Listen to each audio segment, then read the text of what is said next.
Assalamualaikum warahmatullahi wabarakatuh. Hari ini kita akan belajar perkembangbiakan tumbuhan, terutamanya perkembangbiakan tumbuhan secara vegetatif alami.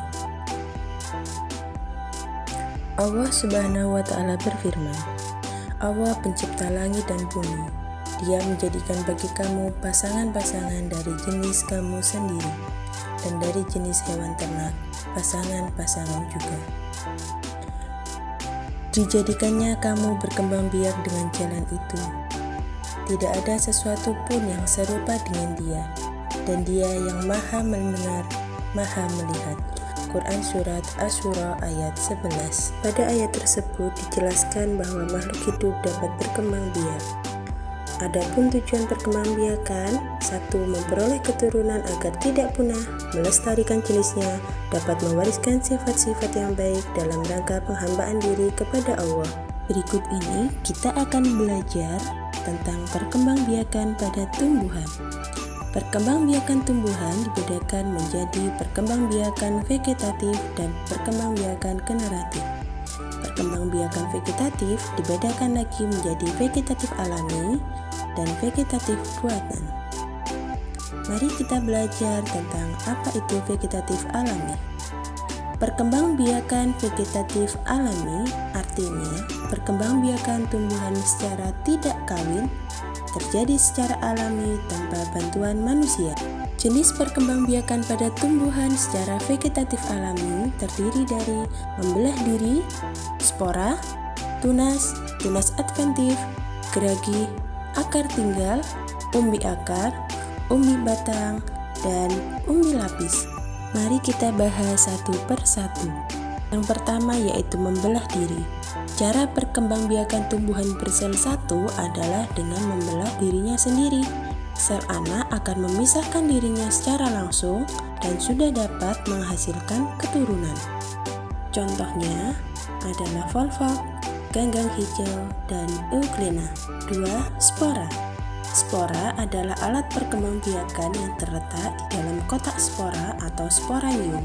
Jika sporanium pecah, spora keluar dan jatuh ke tanah yang cocok, spora akan bertumbuh dan berkembang sehingga dapat menghasilkan keturunan baru. Perkembangbiakan dengan spora terdapat pada jamur, suplir, pakis, serta lumut. Yang ketiga adalah tunas. Tunas adalah kuncup yang tumbuh pada ujung batang atau ketiak daun. Contoh tumbuhan yang berkembang biak dengan tunas adalah tebu, bambu, dan pisang. 4. Tunas adventif.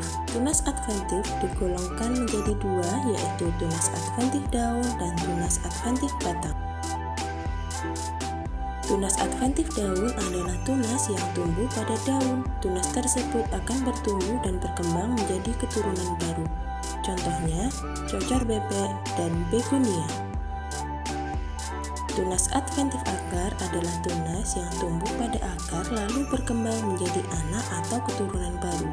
Contohnya terdapat pada tanaman cemara. 5. Geragi atau stolon adalah batang beruas yang tumbuh menjalar di atas atau di bawah permukaan tanah.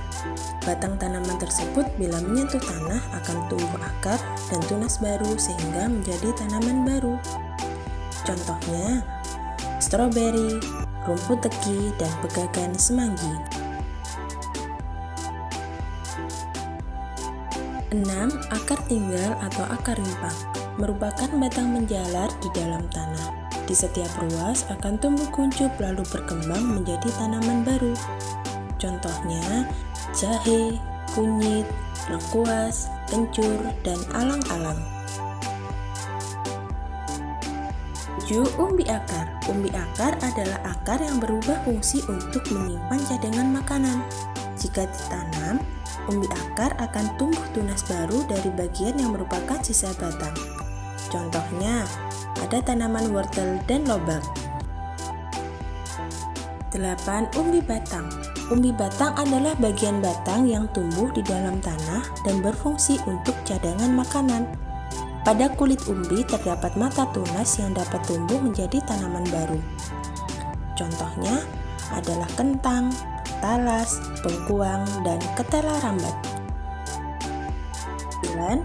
Umbi lapis. Umbi lapis adalah bagian dari pelepah daun yang berfungsi sebagai makanan cadangan dan bentuknya berlapis-lapis. Contoh tumbuhan yang berkembang biak dengan umbi lapis adalah bawang merah, bawang putih, bawang bombay, bunga bakung, dan bunga tulip. Sekian pembahasan kita hari ini. Terima kasih dan semoga bisa menjadi ilmu yang bermanfaat.